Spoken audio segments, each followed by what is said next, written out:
Hello and welcome to the Paula's Place podcast, where today I'm here with Don Goewey. Don, you're in Berkeley, California. Yes, Welcome. Yep, welcome. thank you. Yeah, lovely to have you. I was introduced to you by a dear friend of ours, Kathy Harris, who was attending a talk you gave to launch a new series that you have on Insight Timer and your new book, The Grandeur Within, The Art and Science of Awakening. And I've had the pleasure to read part one of the manuscript, and we'll talk about that soon. But Insight Timer, is it a course that you're offering? I haven't had a chance to have a look. Yeah. Well, first of all, on the book, The Grandeur Within, um, it is in progress. It's not published yet. That's why Yes. you're working. That's why I sent you the manuscript. I'm still almost there, almost finished. Um, that's one of those things, you know. Somebody once asked Hemingway, "What's the most important thing about writing a book?" And he said, "Finishing it." It's Well, I can't wait till you do because it's great. It's yeah. Uh, uh, but as far as Insight Timer goes, years ago, how long ago was that? I guess it was about 8 years ago. They invited me to give a course based on another book I wrote called The End of Stress. And they were particularly interested in the fact that this book was bringing together science, psychology, neuroscience, and spirituality together because the truth is, in the last 15 years, they've kind of converged. It's sort of like all roads have met and they're at this intersection. And so, um, this book I wrote, two books rather, Mystic Cool and The End of Stress, were kind of the first to identify that because it was coming. My background has been in psychology and it has been in, you know, attitudinal healing, which is a practical spirituality based on A Course in Miracles. And so I was in kind of an ideal place. And so I just investigated all that neuroscience. And so Insight Timer was being approached by corporations who wanted to bring some spirituality into those godforsaken places that they sometimes turn into those stressful places. And so they asked me to do it. And so I did this course, and it's called The Science of Ending Stress. And to my surprise, it's very successful. 20,000 people took it. And so uh, one of the things that I realized since I was kind of like, I wouldn't say in the forefront, but I was kind of an early integrator of what neuroscience, how neuroscience is pulling together spirituality and psychology, um, that I was very careful with the science. yes. Um, and not understating but not overstating the spirituality like some people do. Some people Yeah. overstate it. They make claims and promises and call you to actions that border on the ridiculous sometimes. So I was very careful about that. But by the time I got it to you know by 2024, I would say Mm. it was mainstream. All of this new findings and this new crossroads where everything was meeting was pretty much in the culture. Yeah. And there you didn't have to do so much of proving what you were saying. Mm. And so with this book, the Grandeur Within, I become more expansive about the spirituality part because the spirituality part is um, is really the driver. It's a Yes. driver of the health of your brain. It's a driver of your well-being psychologically, physically. It is the force. And that force of, when I say spirituality, and when science says spirituality, what they're finding more and more is what they mean is love. And not Yes. love as not romantic love, but love as power, love Mm. as a creative force in the universe that is entirely benevolent. And so uh, I finished part one of the book, which is what I sent you. And Insight Timer said, why don't you just publish it as part one? And so it actually organized the book. The book is now in 4 parts. And that's what I'm Ah, finishing up right now, the last part. right. Yeah. Yeah. And so the offering on Insight Timer now is the course that you talked about. But yeah. Yeah. Yes, part one Um, of this book. And so right. Okay. It's there Yes. in I believe it's in 11 or 12 episodes. Mm, And it's yeah. again being well received, which I'm very happy about because Yes. fundamentally what I am talking about in the first part of the book is that we've really been conditioned socially, Mm, culturally, through all kinds of forces, from yeah. the way we're brought up to the way we're educated to what Mm, happens to the way in which we're brought into religion, if we're brought through religion, to what's expected of us once we become adults, the yeah. demands of proving ourselves, of making something of ourselves, of succeeding, Yeah. um, as society defines it, which is always measured in terms of, you know, money, Mm, wealth, uh, business success, those kinds of things, possessions. Um, yeah.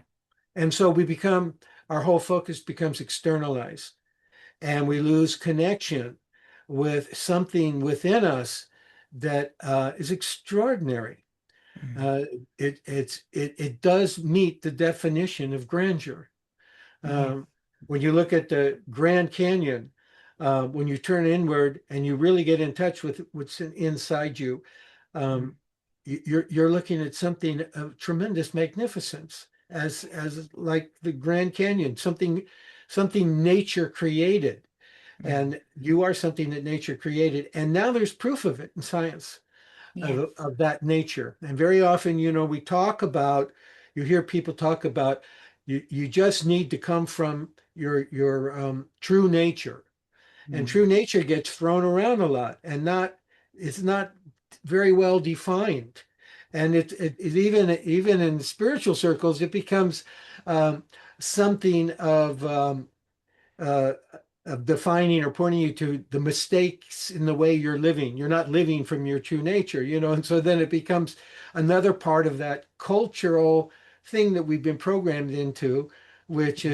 is to blame ourselves, and Mm, so if things aren't perfect.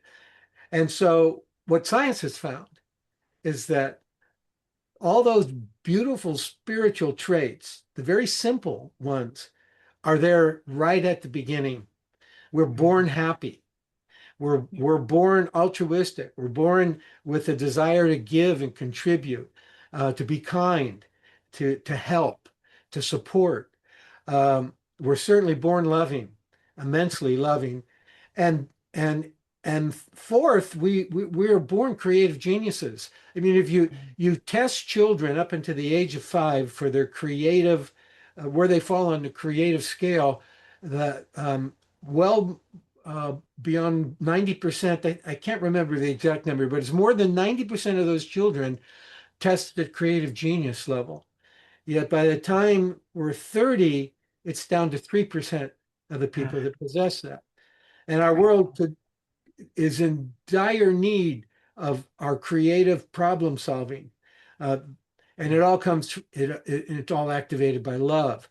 Um, and so, but we are actually um, uh, programmed. Our brain is wired in the opposite direction, Mm, um, to the point at which we don't even see it. We lose connection with yeah. what uh, God, or whatever you call it, God, the universe, love, created us to be.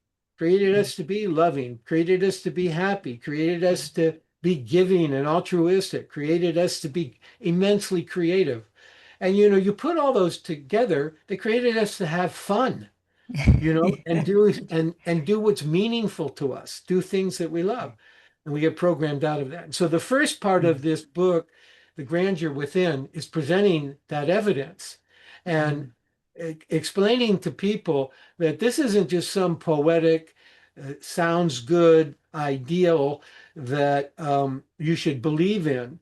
It's the fact yeah, of it yeah, that matters.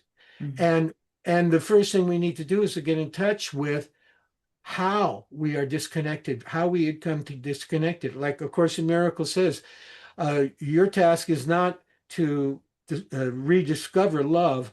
Your task is it's already there. It hasn't gone anywhere. This yeah, incredible nature is still right there inside of you. mm, It's what gave is what's responsible for you being alive, and it's how you were intended to be alive. So yeah, your job is not to create that. It's been already created as you. Your job is to remove the obstacles that are yes, in the way of you seeing and knowing and living from that. And so that's what the first part is about. And then the yeah, second part of the book is about, okay, what are the obstacles? How do we identify them? Um, yeah, in the first part of the book, we actually get into that, in which I mhm, take a lesson from A Course in Miracles, in which the Course in Miracles describes us in these extraordinary spiritual terms, um, that you are basically holy, you know. God, mm, The Course in Miracles talks a lot about God, and I know that you mentioned the word God, and people kind of bristle because it's been kind of pushed in their face, and yeah, it's not for true, me.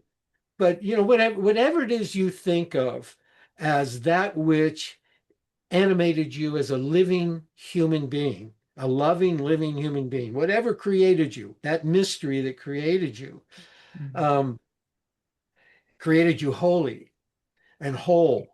The word mm, whole and holy are one and the same thing. And what makes you whole are those four qualities: yeah, happiness, loving, altruistic, creative. yeah, That's all you need to know about it. And it's all there in the science. yeah, And yet it's not the way you see yourself. It's not the way most people see themselves.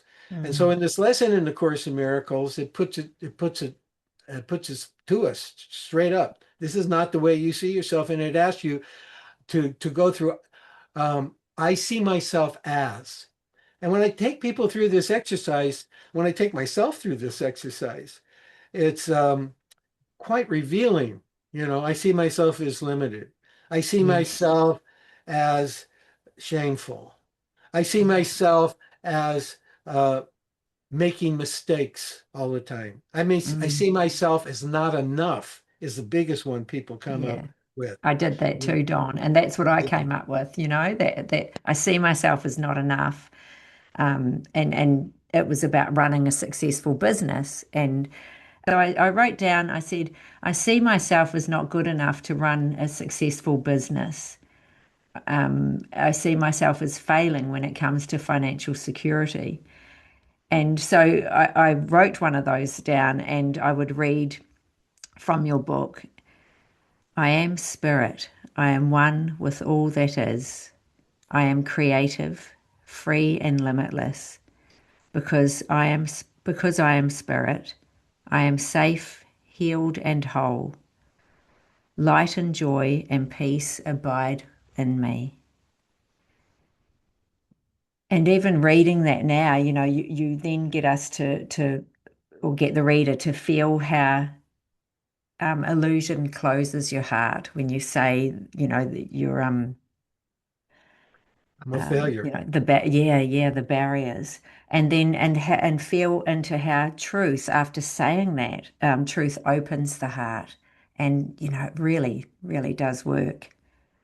Yeah, Um, it opens the heart. You yeah, read those words. If you're like somebody like me, who graduated from the College of Hard Knocks, at first it's like the resistance yeah, to those happier words is pretty strong, but yeah, but it still activates a kind of longing for that mm, to be true. mm, And when you just kind of suspend all of these head trips that have been programmed into you, it's not your fault. You're a child and you've been programmed into yeah, this illusion about what you are, who you should be, what you should want, all of that, you know, and the brain is incredibly programmable. And so we're very susceptible to impressions. And then we've had all these impressions made that have talked us out of our self, capital S, talked us right out of it. And Right. then the added weight on top of it is that our culture then says, well, then if if this has led you to be unhappy, you're to blame. You know, Yeah. you need to Yes. fix yourself. And then they put you on a whole program of trying to fix yourself. And as Anthony DeMello says, is the more you try to fix yourself, the worse it gets, you know? And so you have all these people that go to read books, you know, and I'm including my books in there, read books, go to workshops, trying to fix themselves. And they go to one after another. And, you know, I would even go as far as to say anybody that reads this book, Grandeur Within, are just making another attempt at falling into the old pattern of trying to fix himself that had been programmed into them. There's nothing to fix, you know. Yeah. You Yes. people want to know, what do I need to change myself? Nothing. You need to do nothing. You are all those things that you read. That's what you are. You just need to get in touch with what's blocking it. And that's Yeah. hard, you know. For me, it was Mm. really hard work. Took Yeah. decades. Yes. Yeah. Yeah. Like you said, the book's been 41 years in the making. I know, and that's me being generous. You know, Oh, Don, and just like you've said, it's the way you've pulled things together, with, this, exploring the intersection of neuroscience and psychology and spirituality in the book. Um, and the book really is, just from what I've read so far, it is about helping people rise above their stress and realize their full potential. A little bit about Don Goey, your story, Don. Did you want to elaborate on this 41 years in the making of this book? 41 years of being a mess. Okay. Yeah. Um, you know, this the kind of what began to move me in a different direction. And the different direction was moving out of this direction in which everything was measured by what's going on outside. So, like you were talking about being a business success, you know, now you're measuring yourself Yeah. by, you know, in the way the world, you're looking to the world to tell you who you are and what your worth is, right? Mhm. And that really ends up, that's a losing proposition for most people. Yeah, And no. so, I mean, I've been coaching people for a long, long time, millionaires, incredibly Mm. successful people who are miserable. I mean, literally Yeah. miserable. They have everything we think that should lead to happiness in terms of what they've achieved in the outside world, Mm. and they have no clue what happiness is. They have no clue what peace is. I had one person tell me that they think this idea of inner peace is just some nonsense that religious people made up to get people to go to Yeah. church. That doesn't Yeah. exist. Life is hard, you know, that kind of thing. Yeah. Um, but I came across many, many things. But one of the things that I talk about it later in my book is something that Ram Dass recounted. You know, he was attending a Vipassana retreat in India or Yeah. Burma, led by Goenka, that beloved lay teacher of the Vipassana tradition that has been such a influential part of Buddhism. Mm. And he talks about how at the end of one of the evening discourses, Goenka closed with a threefold blessing that he delivered. And he said he delivered it in it's this very gentle, melodic voice. And it went like this. It went, be happy, be happy, be happy, be peaceful, be peaceful, be peaceful, be enlightened, be enlightened, be enlightened. And Ram Dass said, you know, he was really struck by how um, unexpected the sweetness of the way Goenka delivered it.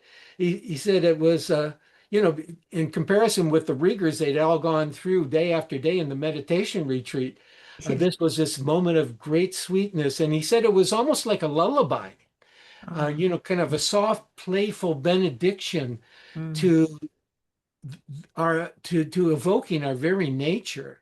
And I started to recite this mm, mantra after I learned of it from Ram Dass. And for me, it evoked that child's purity yeah. that we come into this world with. It serves Mm, to remind me, of the innocence with mm, which we come into the world. And when I recite it playfully, the repetition sometimes opens into this actual feeling of innocence in me.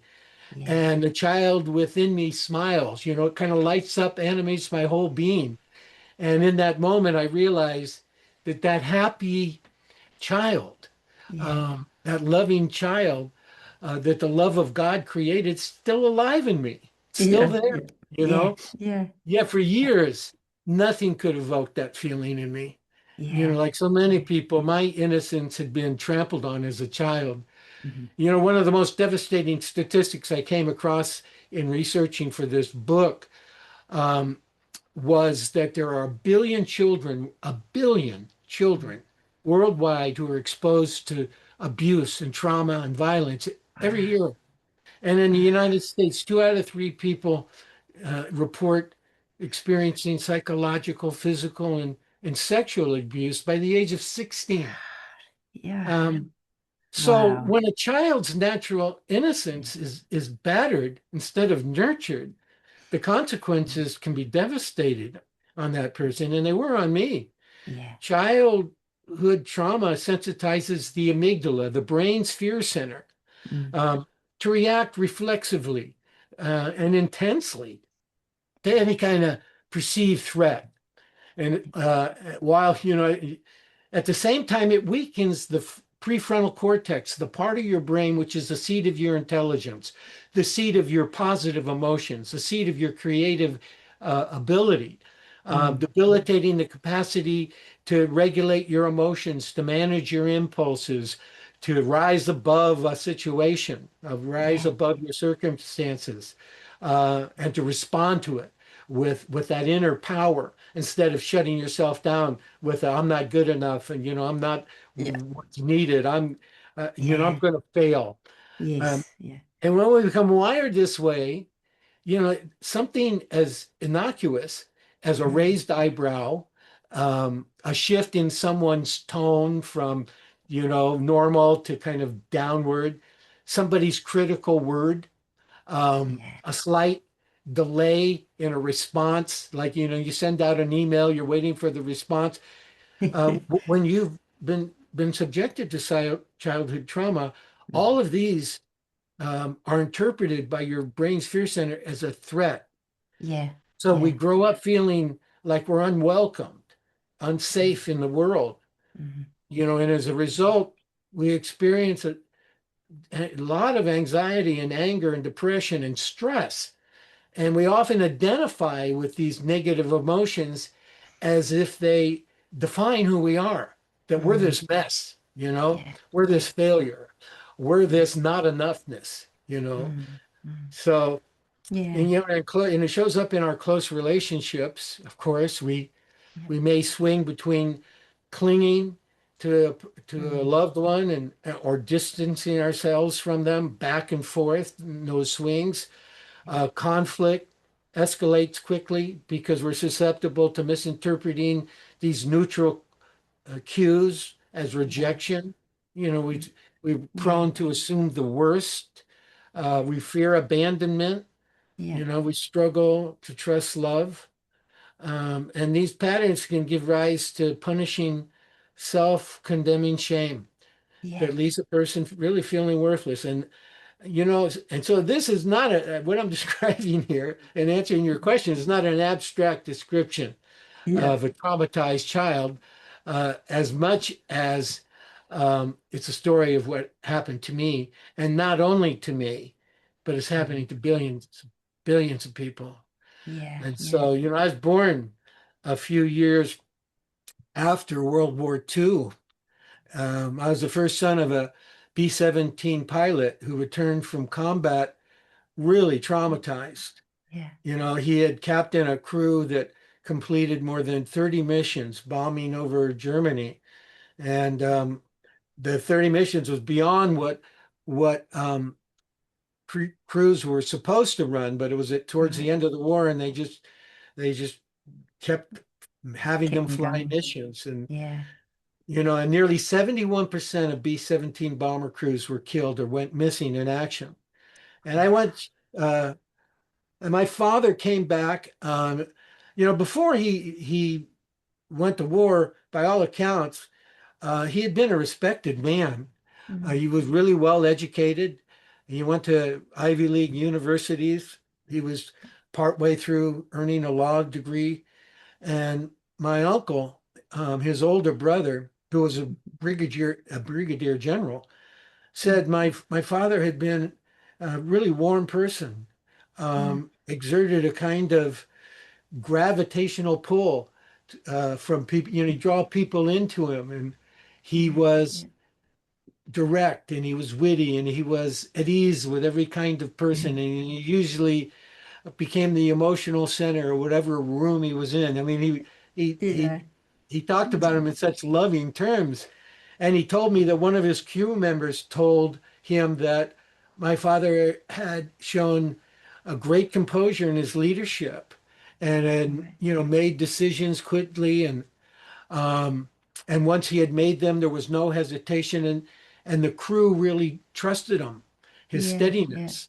Yeah. And he said, this guy said that made them want to be braver than they actually were. But when my father came back, it was a terrible gradual decline. Yeah. Um, he came back profoundly changed, and Mm. over a period of about 5 years, he got worse and worse. He Yeah. suffered migraines, depression, anxiety, relentless nightmares. I remember him screaming at night, and Yeah. um, he Yeah. he started drinking heavily to deal with it. And Mm. then and this rage became it would come out, and he directed towards my mother. Yeah. And he'd beat her up so bad.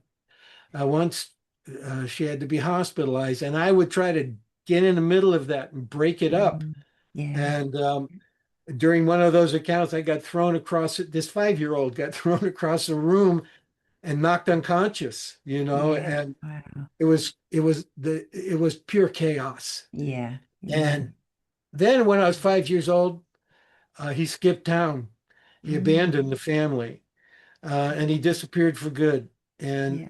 there he was. He left 4 kids and my mother in poverty. And he saddled Yeah. my mother with this really crushing debt.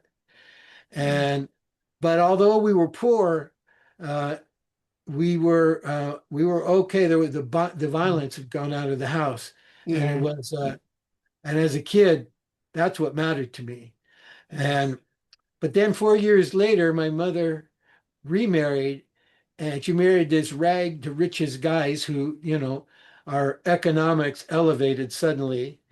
And although he didn't beat my mother, the bad news was is that he beat my two brothers and I. Mm. And so, interestingly enough, that Mm. you're in Scotland. My stepfather was Scottish immigrant, and Right. he had escaped in coming to America. He escaped the deprivation of Glasgow, which I, Mm. have read. The poverty in parts of Glasgow was Yeah. unbearable. And but anyway, he was brutal.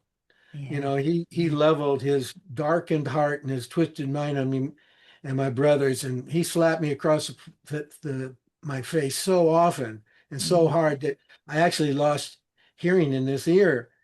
And his psychological abuse was even worse. He relentlessly um, shamed me with this cruel expression as, and you Mm. excuse my language, but this is the way he put it. He said, "You turn gold to shit." And Yeah. he said that to me so often and with such vitriol that it Yeah. wired my brain. Yeah. And for most of the next 40 years, my brain would assault me whenever I made a mistake or when something good happened. I couldn't Yeah. believe it. I was worried that, I was going to mess it up. And what was hard for me to understand was that in my family, not Mm. one person ever stopped my stepfather from abusing us. Not a single relative, not a family friend, not even Wow. my beloved grandmother. And to Yeah. this day, I don't understand it. Yeah. But their silence made me feel that somehow I had it coming, that there was Mm. something wrong with Mm. me that deserved this abuse. And soon, my natural joy as a child withered and any sense of self-worth was Yeah. gone. Yeah. How could it Yeah. not? And Exactly. all Yeah. this Yeah. abuse wired into me for what neuroscience calls a hyperactive amygdala, a hyperactive part of Yeah. my brain that defaults quickly to fear. Yeah. So Yeah. making me reactive, making me anxious, constantly brace for some kind of threat. Mm. And it showed up in my family life, showed up Yeah. in the way I raised my children. I certainly didn't abuse them the way my stepfather did, but, you know, I would, if things began to get chaotic, I would, yell at my kids. I was prone to blaming my wife or anything that, went wrong.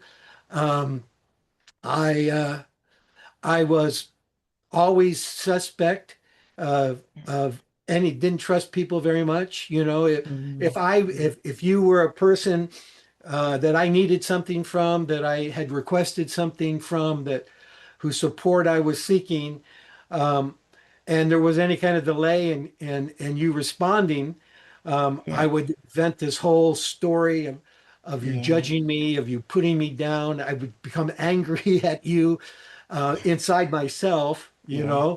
Yeah. even before Yeah. you've had a chance to respond. All of this would kick into gear, Amazing, isn't it? Yeah. Yeah. It's amazing how and the mind can do that. it does. Yeah. It's in psychology, it's called anticipatory rejection. Right. And, Okay. it was a very rejection I'd come to expect from my stepfather as a child. So, Don, how did this affect your intimate relationships? Oh, it compounded it. Mm. You know, Yeah. um, it's funny how like attracts like, not always for the best. I married a Yeah. woman who had suffered really severe childhood trauma as I had, and when that wounded child inside each of us collided, especially when alcohol was involved, the result could be ugly and really deeply Yeah. wounding. So, you know, in short, I could make a mess of love. Every failure, every overreaction, every projection of my unhealed self whispered that same old refrain from my stepfather. My brain would say to me, look, your stepfather was right, isn't he? You turned gold to shit. Yeah. And yet, all this was only part of the story. For anybody who relates to what I'm talking about here. I hope they hear that this isn't the whole story. Sometimes we make it the whole story about who we are. The other half was the beautiful, loving being God created me to be, suffering underneath all of this, longing to be a good father, longing to be a good human being, longing to be a loyal and trusted friend, longing to be a good person, a decent boss, a force in the world for the good. And it was the same longing in my father, before the trauma of war shattered him. And I Yeah. have to say the same for my stepfather before the squalor of Glasgow hardened him. Yeah. Um, and what caused it all to unravel when it did was a painful lack of faith in my beautiful heart. Um, and so part of it was heading out on a journey Mm. um, to awaken that beautiful heart. And one of the things that I discovered pretty quickly Mm. through A Course in Miracles, and especially through working with Jerry Jampolsky, Carl Rogers, and Anthony DeMello, is Yeah. that this notion you get in the Course in Miracles is that our job is not to create this loving, beautiful, innocent human being that's moving out into the world from within. Ours is to find out what is in the way of it, Mm. and to discover what arises when we remove those obstacles. And then for me, that was uh, deepening a practice called awareness. Mm. Awareness is the key to the whole thing. The key to awakening. If you do nothing else in your life, uh, the the process of bringing into awareness the pain, the negativity, the obstructions that are happening kind of automatically in this poor brain that was mismanaged and misdirected and poorly wired by an unenlightened culture. Mm. Um, and so that's what I would do. And um, and I kind of took Carl Rogers, Carl Rogers, one of his main things is um, to first get in touch with what you're feeling. Mm. We repress it. And particularly when they're repressed, shame is hard an emotion as a human being will experience. And it's so difficult, it's so punishing of us Mm. that we repress it. And as a result, we never break through it. We never learn from it. We never able to embrace it in a way that sees through it. Um, and see through it to the way in which we're programming or habitually reacting to ourselves in these very unfair ways. And we got a whole culture that's backing it up, backing us Yeah. up to continue to react ourselves in this way. So Yeah. what I do now, and what I Hmm. um, did for did for a lot of years, um, and did for a lot of years because and continue to do because it created a result almost immediately within a couple of weeks. There's nothing better than a good result. Yeah. Nothing more motivating than Yeah. getting what you're trying to get, right? Well, this is Right. working. I T think I'll stick with Tell it. us. Everything else I've been doing has been the opposite of working. It's been Yeah. has been sinking deeper. So the way it works is that I get in touch with the Mm. negative thinking that's turning into the upsetting emotion that I'm having at the moment. At first, it may be vague, you know, uh, but then I just get in touch with it, and I notice I'm feeling angry right now. I notice that I'm unhappy right now. I notice that I'm stressing right now. I've noticed that that stress is sort of moving into the realm of overwhelm. I'm not Mm. far from that. Uh, I'm noticed that I'm judgmental of myself, and I'm projecting that onto other people. I'm noticing these waves, and it Yeah. may be one thing, it may be a collection of things, a complication of things, Mm. So I notice it, and and then um, I I try to be in it, but not of it. In other words, I try not to identify it. That's what we do, and we even our words create a strong identification with our emotional state. We say, "I am afraid," or "I am stressed." Well, if you read the Course in Miracles, the Course in Miracles says, what you are is holy.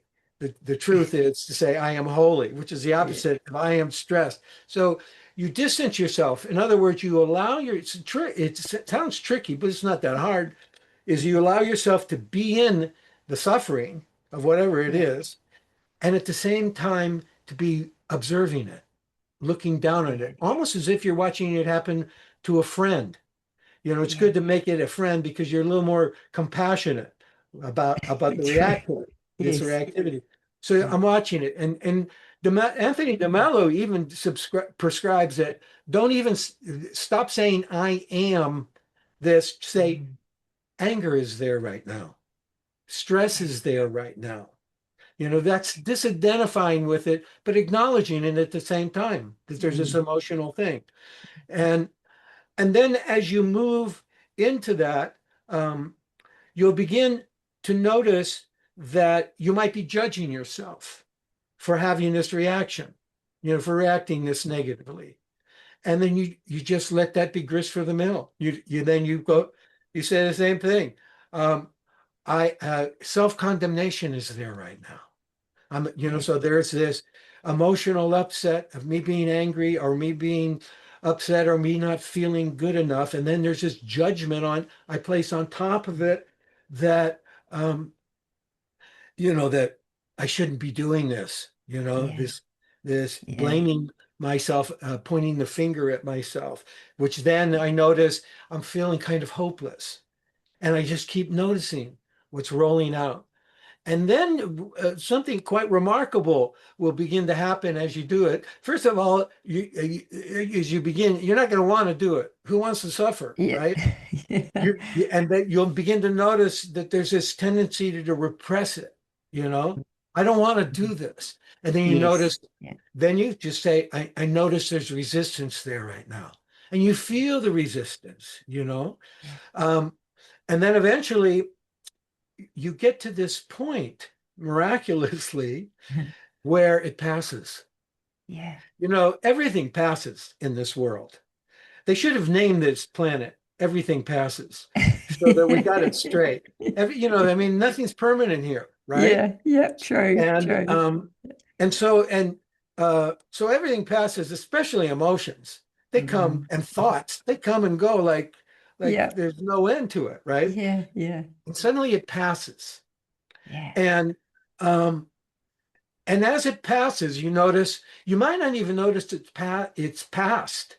Yes. You might not Yeah. even, it passes to the point you're no longer in the exercise. You're just out of Yeah. where you Yeah. were before, right? Yeah. And Wow. in that moment where it passes, you if you relax into Mm. it, really Hmm. relax into it, stop thinking because Yeah. so much of what causes your suffering is thought driven. Not so much, Yes. all of it is thought. Yeah. We think our way into tight corners that make us look out on a world that's threatening us and we believe it's real. And Yeah. it's all an Yeah. illusion. And so now through awareness, you somehow have been transported out of the illusion. And like Pima Children says, is that uh, you're you're not there's this bad weather and then Yeah. there's the blue sky.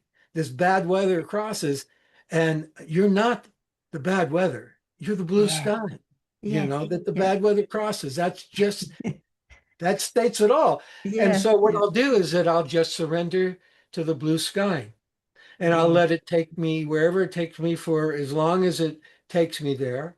And you do that long enough, often enough. And some people will ask me, when I was doing a lot of coaching and training out there in the world, Mm. how long do I need to do this awareness thing? And I tell them, well, all Always. you have to do it is like every moment for the Yeah. rest of your life. Yeah. That's all. And it's not, and you eventually it's not something you're doing anymore. Mm. It's something you're being aware of Yes. what's going on. And it's what Yeah. Socrates meant when he said, the unaware life is not worth living. You begin to discover that. And Yeah. then you Yeah. begin to discover that these emotions that you're going through, the suffering you're going through, is not actually happening to you. It's Yes. happening for you to release Yeah. you. It's Mm. kind of coming and Mm. tapping you on your shoulder and said, let's look at this. Let's look at this, and let's Yeah. see the illusion. Let's see if we've discovered something. And what we discover is the illusion. And you Yeah. do that, and you begin to gain more and more control over your Yeah. experience of life. And you Yes. begin to understand the power of Mhm. attitude, that Yeah. you're Yeah. you're directing your experience. Nothing's Yeah. happening to you ever. Yeah. You, I it's can you're see.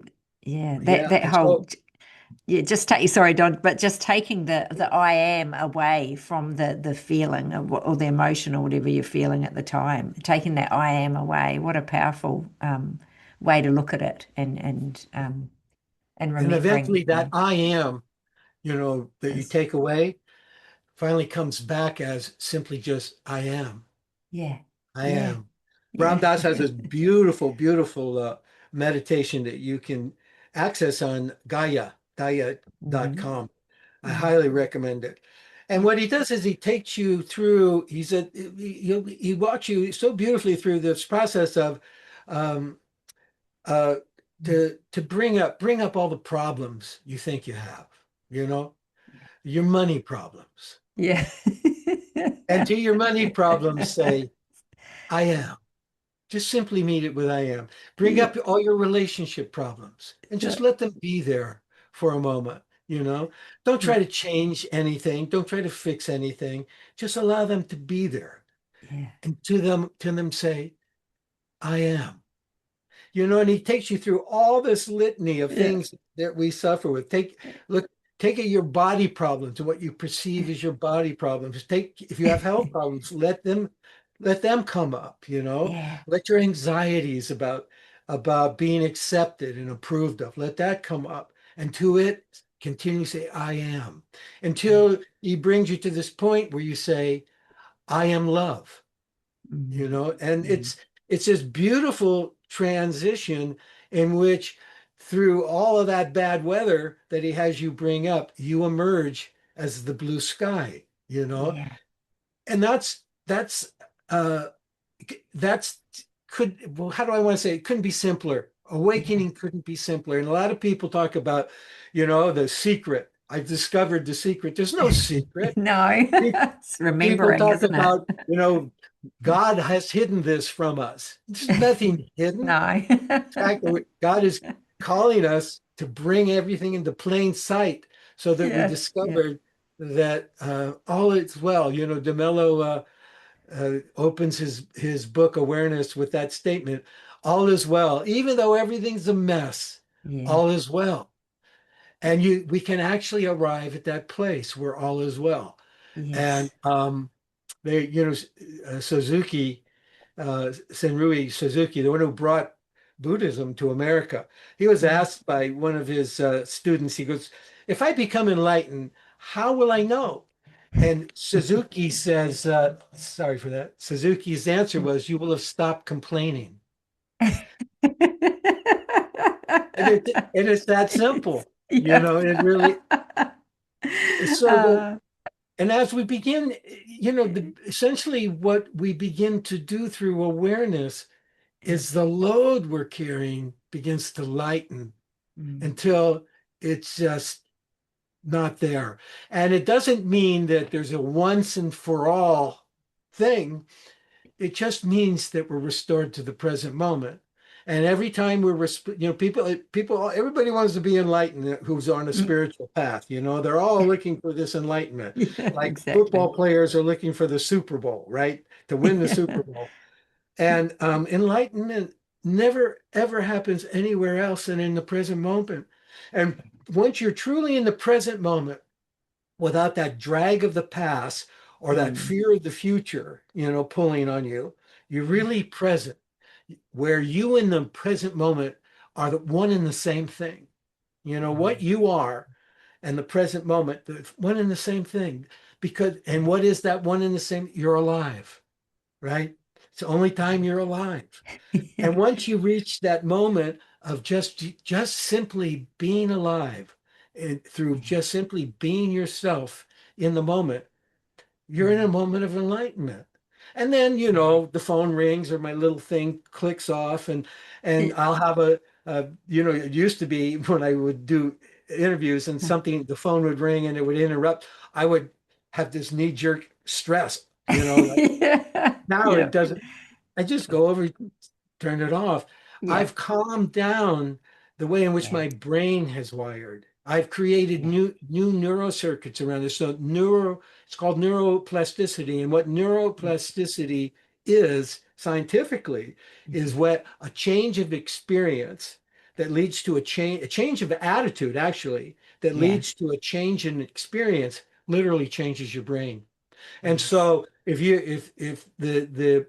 uh, the preceding thing is about your attitude is fearful, Yeah. anxious, it's Mm. self-condemning, then that's going to create a condition of suffering, right? Mm. And your Mm. brain's going to wire uh, it's going to have a sense of threat, and it's going to wire for that, and it's going to amplify that fear.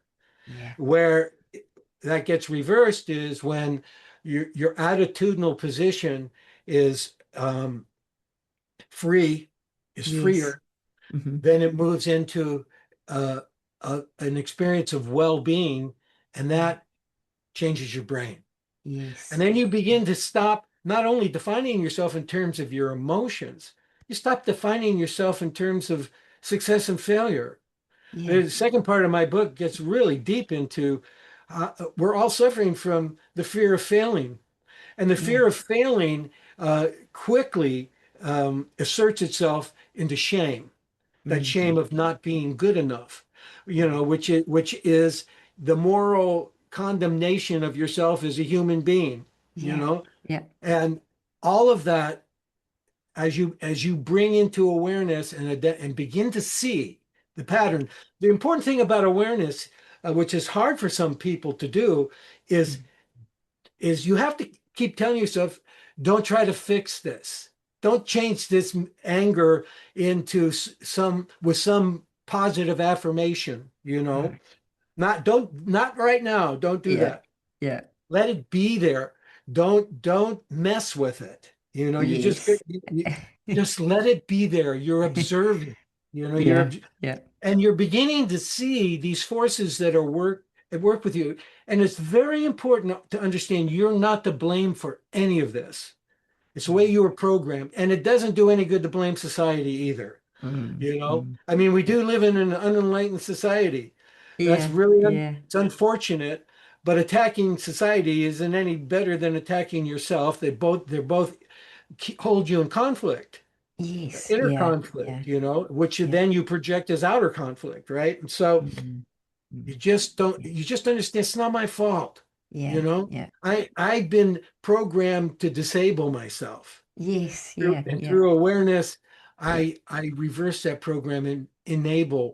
enable not who I am, but enable what I am, Yeah. what we all are. And then I begin to see it in other people.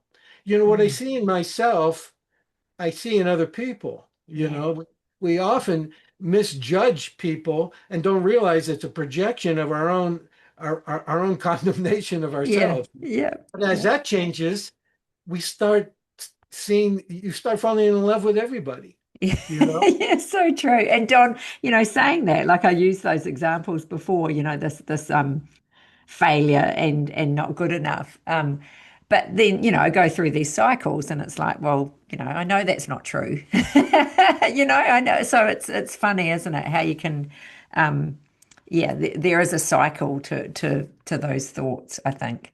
I think you are fortunate that you know that you can see that. It took me a Yeah, long time to see it because for me that I'm not good enough was absolutely the truth. I knew it was yeah. true, and I thought that I had to fix a whole bunch of things Mm, and get a whole bunch of successes and have a whole lot of people approving me and admiring me yeah, before that would go away.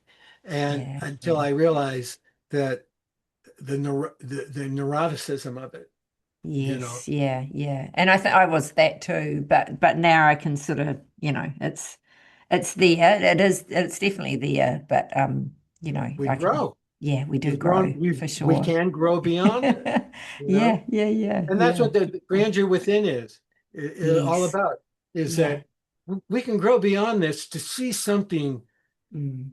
unbelievable. We Yeah. can't believe it. And Yeah. it'll come in moments for me. You know, this Yes. grandeur within is not some big metaphor I'm throwing at people. Yeah. I end the book with my my first part of the book is this is what science says. You are way better just as you are than you might even imagine. And then Yeah. it is, why don't you see it? What happened Mm. that Mm. has you seen something entirely different? than Yeah. this, you know? And the important part of the first part is you want to hold on to this low opinion of yourself. Go Mm. ahead, but there's an ample body and growing body of scientific research that says it's incorrect, and Yes. that in doing so, you are holding yourself in a false way. Yeah. And then the second part is for not only how do you come to recognize that and in a way that liberates you, but what are some of the processes you can use to liberate yourself, like awareness, um, Yes. like moving out of the fear of, like stopping identifying yourself in all these roles you've been programmed with Yeah. that says who you're supposed to be, and Mm. how you fall back into your own heart, which Yeah. knows what you are already, and Yeah. can live from there. And Mm. then um, and how all of that shift actually empowers you, this creative genius you were born with, to Yeah. do incredible things out in the world. Mm. You know, Yeah. I always wanted to be a writer, and I actually turned myself into a pretty good writer, and You and it have. and it allows me to do what I'm doing in the world is really what I love to do. You Mm. know, and so you get to recover that. And Yeah. I certainly don't make a living off of writing. I have to do other things to make a living, Yeah. but I'm able to find time to do that because I discover so much of myself in doing what I love to do. So much Yes. of what's fantastic that I was created to be emerge by doing what I love to do. Yeah. And I used to just I didn't start writing until I was 50. But yet, from the time I was a child, I was inventing books in my head. I'd Yeah. Yeah. always wanted to do it. And so um, Mm. all of that comes back online. And some people will say, well, it's too late. Well, Mm. believe me, No. it's not too late. My No. wife went back and got a PhD in her 70s. Did she? She grew up poor, and Yeah. she always longed to be educated, to Hmm. to have to go through Yeah. the whole higher education thing. She's an incredible student, Yeah. and she got a PhD, and all of her family and some of her friends, not many of her friends, criticize her. What are you doing? You didn't need to prove anything to yourself. That's ridiculous. Yeah. What's a 70-year-old going to do with a PhD? Well, what she did with it is she has a burgeoning psychotherapy practice. She's helping a lot of people, Wow. and Yeah. she's been Yeah. an inspiration to our grandchildren, Yes. Yeah. particularly to our granddaughters. Yeah. And, Yeah. Wow. and Gosh. so, but she's doing what she loves to do. She Yeah. Yeah. loves to Yeah. learn. Edith Eger's still going and she's 96, isn't she? Yes. Yeah. Yeah. So, she might have another 20 years yet, Don, that practice. Yes. Yeah. You argue with, Mm. uh, what is it that Byron Katie says? Argue with reality, and Ye- you lose, but Yes. only 100% of the time. Yeah. So take that It's true. phrase and put it with the reality of what you are and were created to be, and is Yeah. ever present and identifiable scientifically Mm. in children, in infants and toddlers. That's where science goes to find out what is our true nature. Yeah. It's they're finding out that infants are immensely smart, or even Yeah. philosophical. Yeah. we, Yeah. we come and they're so beautiful and Mm. innocent. They radiate this thing that makes even grumpy people smile, right? Yeah. Yeah. And my Irish Catholic godmother used to say, when she would see a child, she says, "They're that way because they just came from God. They just came from Yeah. heaven." You know. So we come Oh, in with that, and yeah. then we're acculturated to turn that Yeah. into hell, to turn Yeah. that into suffering. Yeah. But it, it's reversible, Yes. Yeah. Yeah. and it's not Yeah. so hard. What would it take to change, though? Would it take a whole overhaul of the education system, the whole, like how? Yeah. We first have to overhaul ourselves. Well, that's And true. we Yeah. do that with awareness. And Mm. then as people do that, as they make that shift, they end Yeah. up uh, uh, sitting in a chair with microphone in front of them and headset on, bringing love to the world. That's how Oh. that's how it changes, right? Yeah. And every little thing we do that Mm. reaches somebody who was meant for it to reach Yeah. changes the world. And that's how Yes. it happens. Yeah. You know, Yeah. it's Yeah, like that's true. that story of starfish. You ever heard the story of the starfish? No, tell me. I think it's a true story, but it's always told as a true story, but Yeah. it's a great metaphor. Anyway, there was this beach down in La Jolla that the tide went out so far that Yeah. all these starfish got stranded out of the Hmm. water. And there was this elderly woman who was going down the beach and picking them up and tossing them out into the water, further out Yeah. into the water. And somebody came up, and there were so many of them, right? And this guy came up to me. He said, how do you think you're making any difference at all?" And she picked up the one that threw it out. And she said, "Made a difference to that one." Yeah, And true. that's the way. That's I think that's the attitude we need to. yeah. Yeah. The attitude that changes the That's world. yes. Yeah. Yeah, exactly. So Don, you said that you haven't finished your book yet. And I have to ask that question. When is the release? When will you get it finished? Oh, it should be finished Mm. um, in about 14 days. Oh, wow. It's Okay, it's great. all written, and Yeah, this is the right. last Uh-huh. of the many, many edit sessions, but this is the Yeah, last one in yeah, which it, it you yeah, work it to bring really, uh-huh. really true. You get Yes, yeah, the extraneous stuff out of it. You get the yeah, stuff that's kind of yeah, sounds good, but it's not yeah. too true or Okay. useful. Yeah, and And it'll that be you on should, Oh, sorry. and I have 7 chapters to do, and it takes 2 days to do that kind of work. So I guess Yeah, 14 days. yeah, But that great. doesn't take into account, life's interruptions. Yes, yeah, yeah, true. And so it'll be on Amazon with the rest of your books too. Yes. Yep. Yeah. Okay. All right. Great. Yeah. Yeah, Fantastic. that's what my agent says. Yeah, yeah. Now, Really Don, we like were it. coming together today and it's just been so beautiful listening to everything you've shared, but um, a little bit about attitudinal healing too. You spoke of Jerry in your book too, and the close relationship that you had.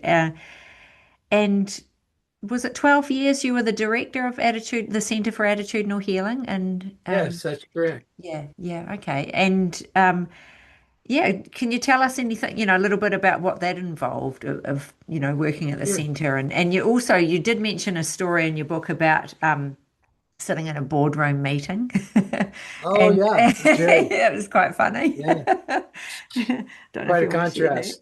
that. The well, the Center for Attitudinal Healing was started by Jerry Jampolsky, the author of Love is Letting Go of Fear, Mm, which was a mm, huge international bestseller and yeah. changed a lot of people's lives. Incredible book, Mm, and by an incredible person, yeah. who wasn't perfect. I mean, like so many people, he was something of a contradiction, but uh, but a beautiful Yeah. contradiction.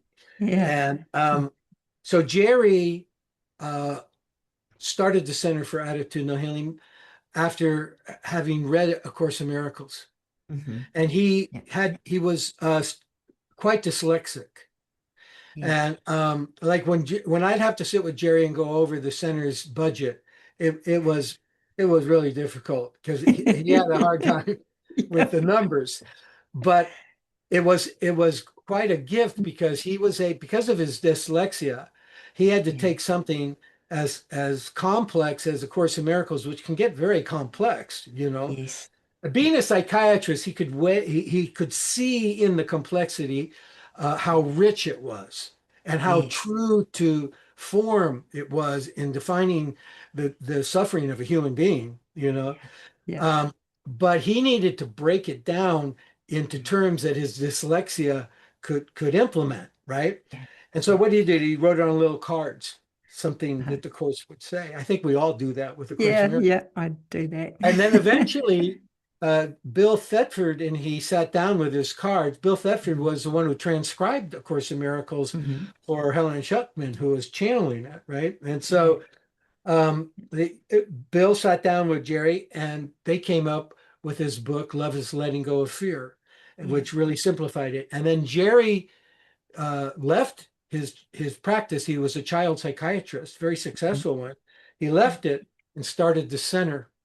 And he the center was based on 12 principles that he Mhm. extracted from A Course in Miracles. The first one being love is the essence of our being. Yeah, Yes. so Yeah. which is what the first part of the Grandeur Within is about. That Yeah. that there is now proof that love is the essence of our being, right? Yeah. And we're Yeah. blocked from it. And Yeah. it had other principles there. Mm. Um, Mhm. that are where you can go to Attitudinal Healing International website and get those principles. They're 12 and they're to live by.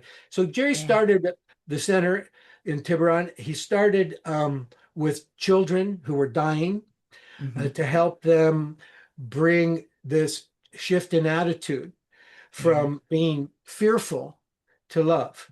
Love is letting go of fear, is a fundamental Yeah. principle that the center was founded on. And Yeah. he did that in groups. And it Yes. was extraordinary, the what happened in those groups with those children. And in fact, the American uh, program 60 Minutes, which has a huge Mm. audience, enormous audience, Yeah. came Yeah. and filmed the Yeah. center and the groups. Uh, And then the parents of the children were seeing the attitudinal change in their children and dealing with their illness. And the children were actually kind of becoming the caregivers to the parents, yeah. who were Yeah. fearful, and how to Yes. let go of their fear and to trust more. And so the parents went to Jerry and said, "We need a group for us." Yeah. So he Yeah. started a group for them. And then that expanded into groups for adults who were Hmm. facing life-threatening illnesses. And that group expanded into the caregivers that were grieving over the Yeah. potential loss or who experienced the loss of a loved one. Yeah. And it just proliferated like that. And eventually the center was called into dealing with social problems, Hmm. uh, problems in uh, ghettos, Yeah. problems with Yeah. Native people, Native Mm. Americans, First Nation people of Mm. Canada, Yeah. um, of the pain that they went through, of Yeah. the false identities that they had stamped into their Mm. into their hearts. Yeah. Um, and we were even contracted by the U.S. State Department under Bill Clinton's administration to go into Croatia and Bosnia Mm. and do work in the refugee camps with Hmm. people, Yes. teaching Wow. teaching people. The center used a peer support approach. Mm. What we Hmm. did is we trained people in a peer support model of how Yes. to Yeah. facilitate a group in which Yeah.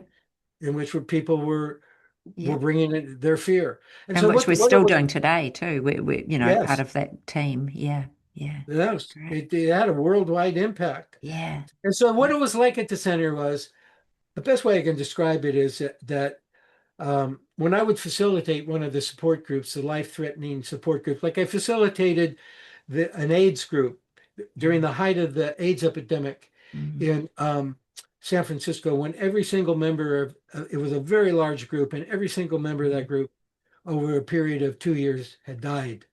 And Yeah. so Wow. it was a journey that all those Yeah. men were making, and that I had the privilege of witnessing them Mm. make. And what would happen is that I would want I was a director, so I'd be really busy in my office, running the numbers, making sure that we're we were operating properly, raising the money we needed. And then at the end of the day, I'd come out and head for the group Yeah. that I was going to facilitate, and I would watch the people coming into the center, uh, Yeah. either people who were grieving the loss of a loved one, people who were dealing with a life-threatening illness, and Mm. you could see the weariness on Yeah. their faces from that day. Who knows what medical procedure they had undergone that day, what bad news they got that day, what heaviness they carried that Yeah. day, you know, in Yeah. trying to be the caregiver to Yeah. somebody who's in distress. And they would come Mm. into the group, and in the group, we would read the 12 principles. And Mm. then there was no cross talking, but one at a time, person would share, and they would share about um, what their process was in that day, and what Yeah. their process was relative to moving from fear to love and trust.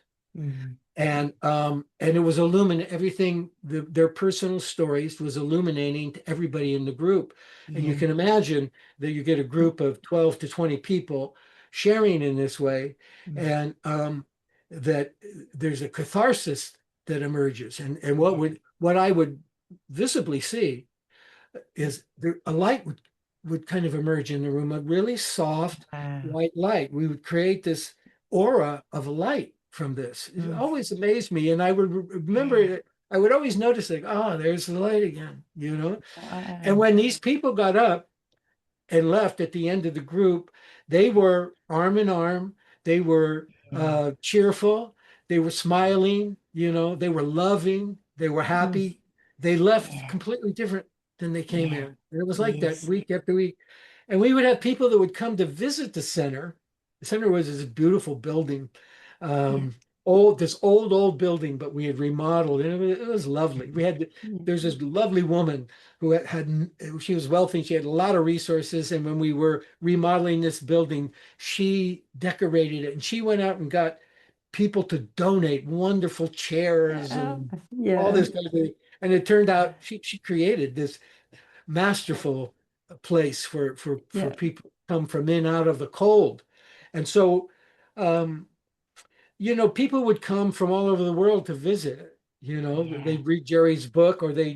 Jerry had visited their country and they were turned Mm. on by his talk, and they'd come to visit. And invariably they would come in, and if I had happened to be at towards the front door talking to somebody, I would see them come in and they would be kind of starstruck.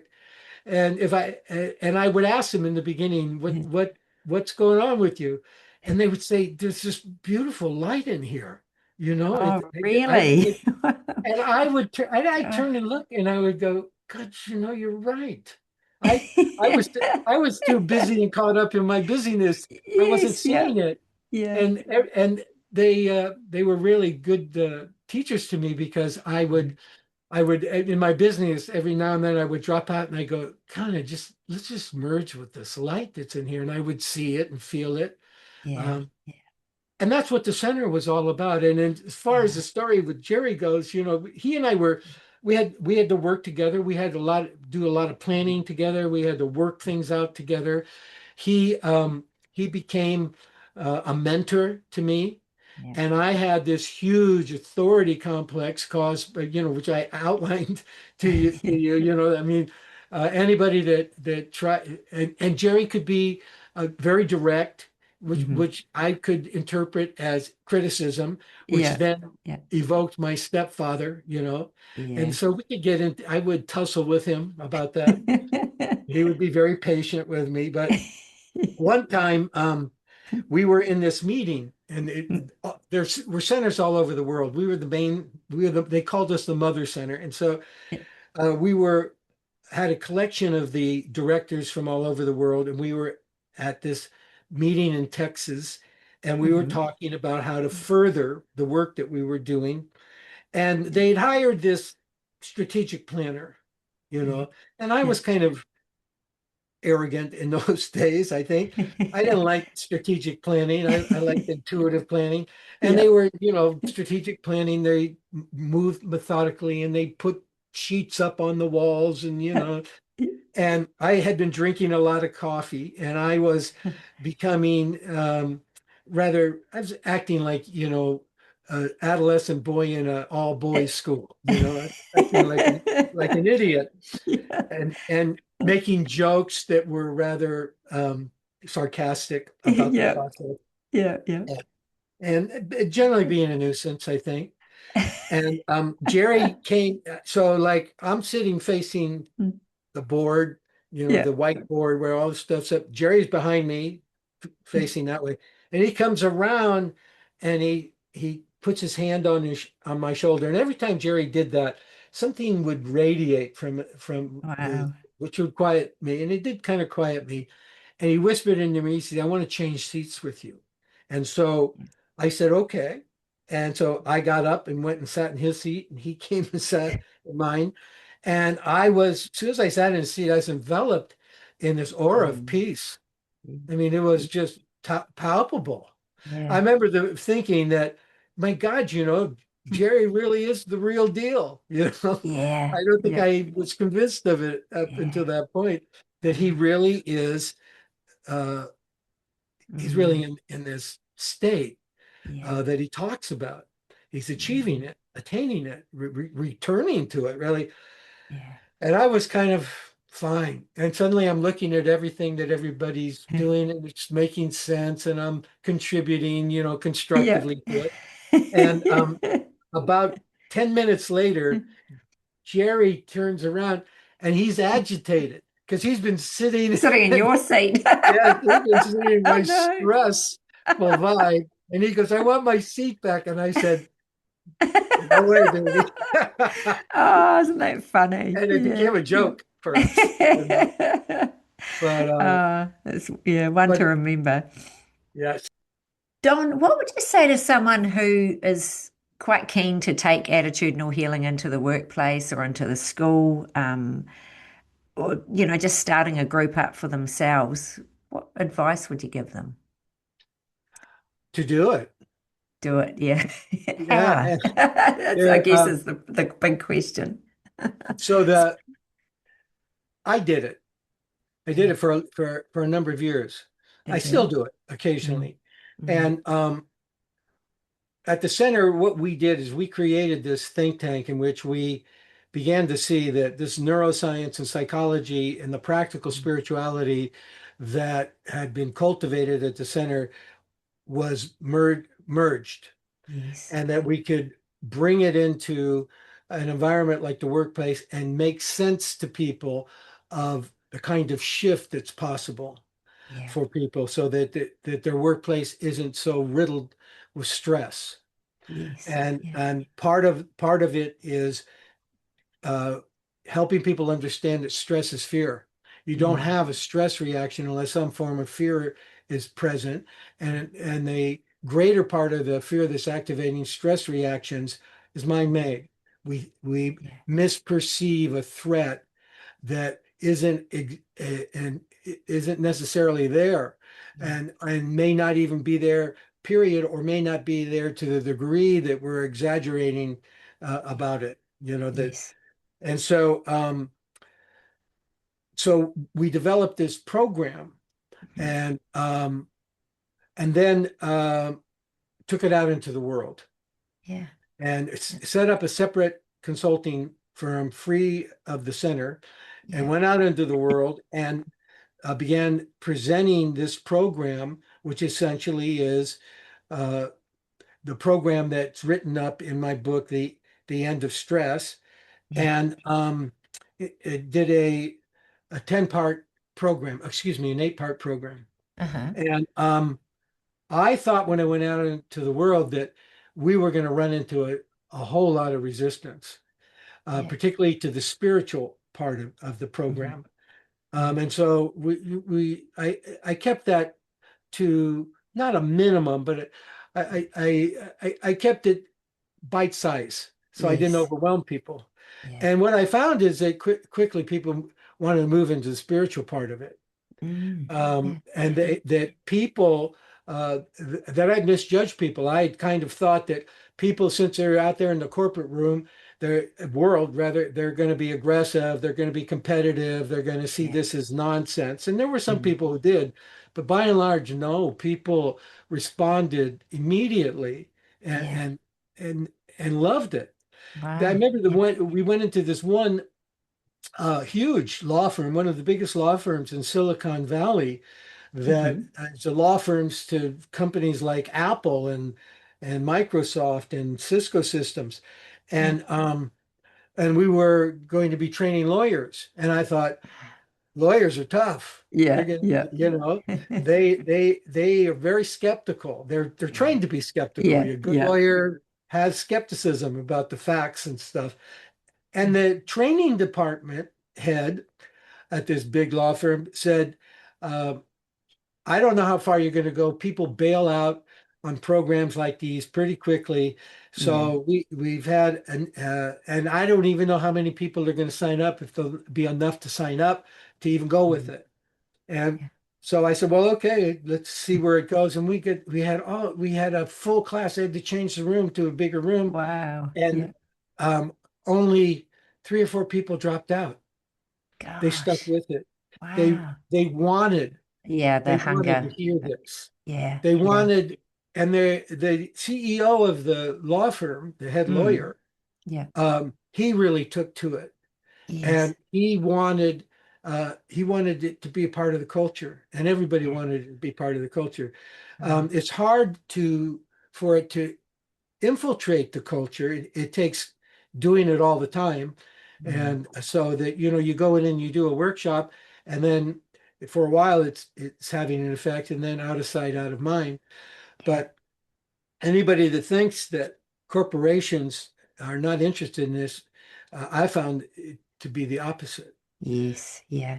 Yeah. You Wow. just So. have to, but you just have to be able, if you're going to go out into a corporation and Mhm. do a training that Yeah. brings that brings spirituality to them, you have Mm. to be solid.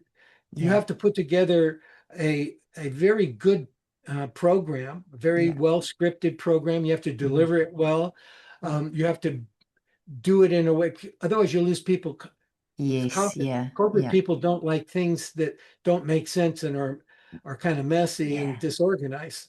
So you, Yeah. you really got to do your homework and create Yeah. something very professional. And that can Yeah. be hard for people who aren't professionals in Yes. Yeah. consulting. Yeah. So, Yeah. So but getting a copy of The End of Stress is a good way to start. Have a read of yeah, that, and that could give people some ideas. yes, they can codify from that book a Yeah. training program. Yeah. Yeah. Great. Wow. Thank you. Don, have you got anything else you'd like to share just before we finish up today? Any other pearls, any other words of wisdom for people listening? Well, it's a delight talking to you. Yeah, you too. It's been a delight listening to you. Just, yeah, I could keep going. And I Perhaps hope we should make a our series together. yeah, I'd be up for that.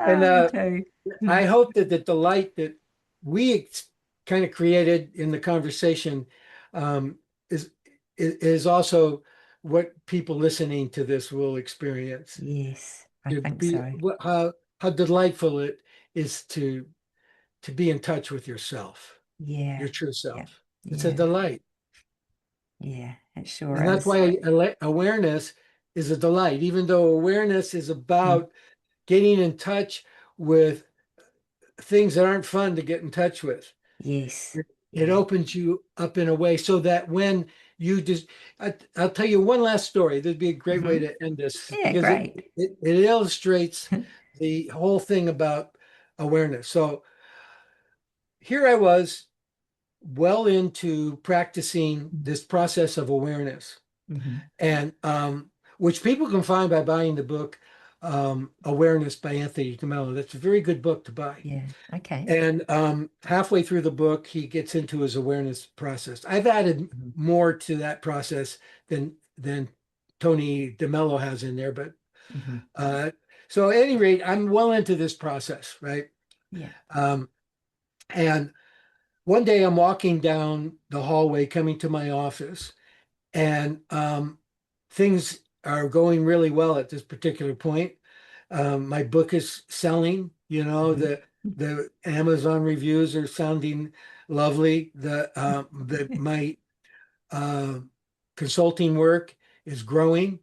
Yeah. Um, things are great with my wife and I. My children Yeah. and grandchildren are all doing well. I mean, Yeah. a lot to be grateful for. Right. Yeah. And so as I'm walking down the hallway, um, suddenly I get struck with this feeling of dread.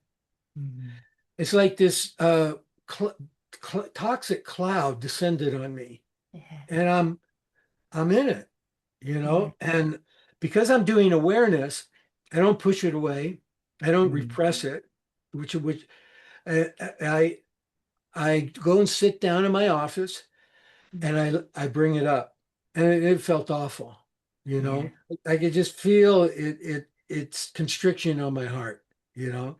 Mm. And I could feel that there behind it there was this feeling of grief, you know, Yeah. and I could hear I could see the thoughts that accompany it, which is um, nothing good ever happens.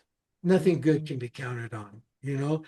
And Yeah. and then as I would think that, I would notice the dread and grief that it would give rise to. And it was Mm. obvious, the connection between the two.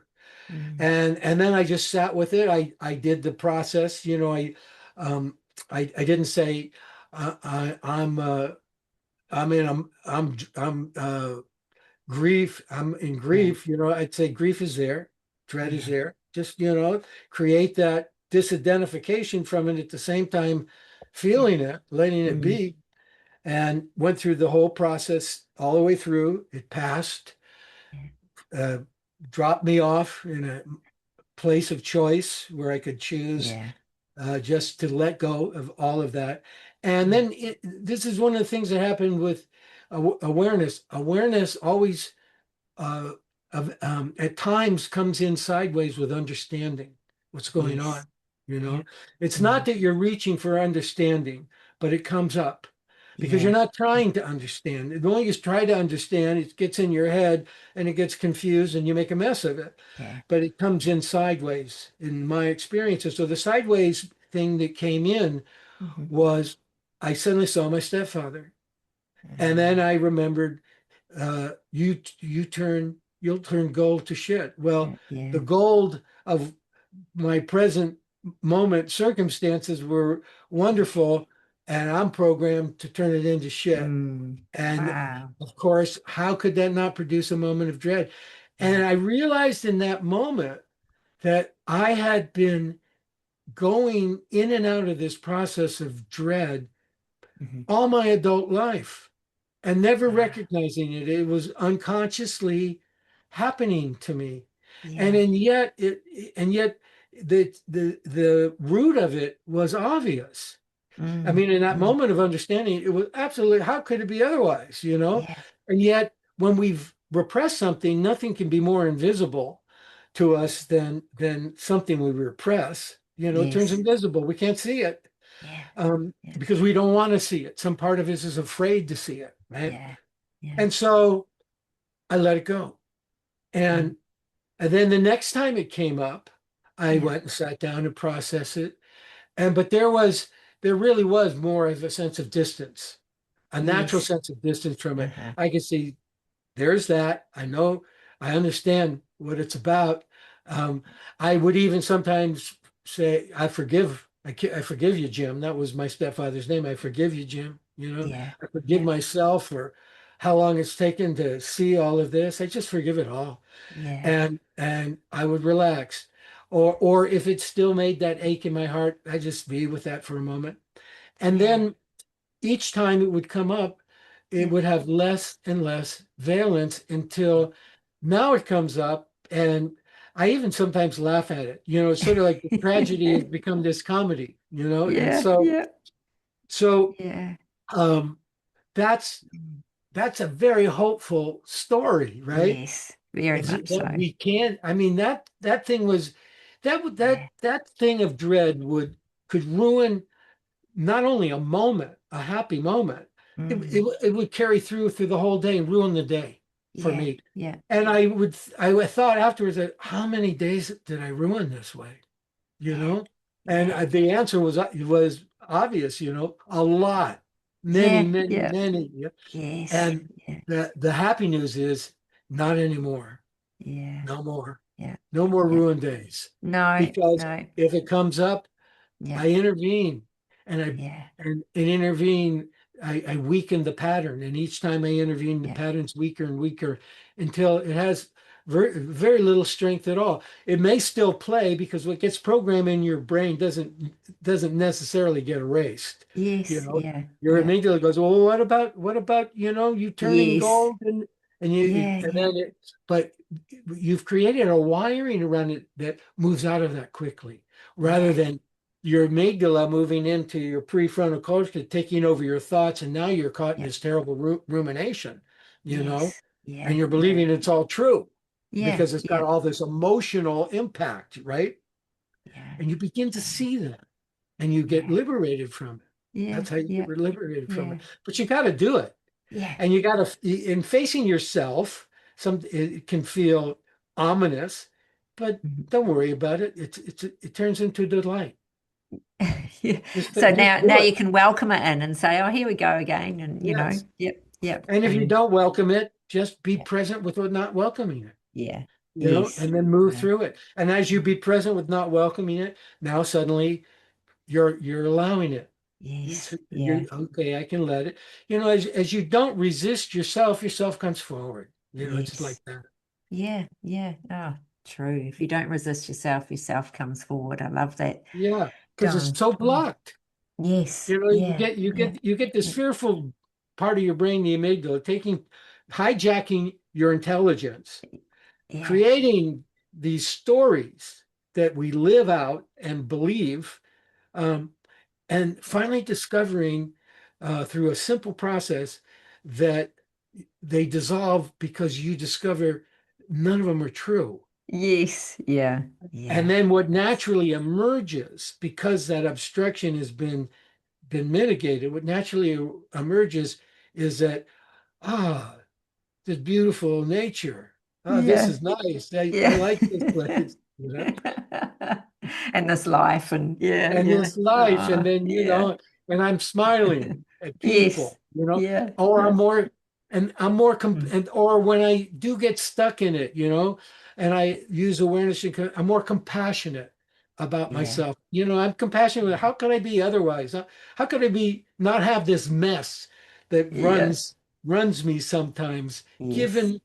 given the way Yeah. I was Yeah. programmed, you Childhood. know? Yeah. Yeah, So I have exactly. compassion for myself. And then when I have Yeah. compassion for myself and I see somebody else projecting their unhealed childhood trauma onto me, Mm. I Yeah. I can meet it with compassion Compassion. Yeah. because Yes. I understand it, brother. I understand Yeah. it, sister. I Yeah. understand. Believe me. Yeah. I Yeah. was, Yeah. I would, I'm not, I'm, like one knee-jerk reaction from projecting my stuff on you, you know? Yeah. That's so And true. so, and you just receive the person and you notice that Yeah. person, because of compassion is a vibration. Because of that vibration, they come back to their breath a little. Yes. Yeah, yeah, yeah, yeah, that's it. And that's a beautiful way to end, just that compassion is a vibration. So, Yeah, yeah, put it out there. it's a loving vibration. Yeah, Self-condemnation is a polar opposite yes, vibration. yeah, It's yeah, jarring. true. Yes, yeah. Don Goey, thank you so much for joining me today. I've really enjoyed this. And Well, I got to thank yeah, Kathy for putting this together. It's a joy to meet you, yeah, and connect with you exactly. anytime you want. Yeah. Thank you, Don. Yeah, you take care. All right.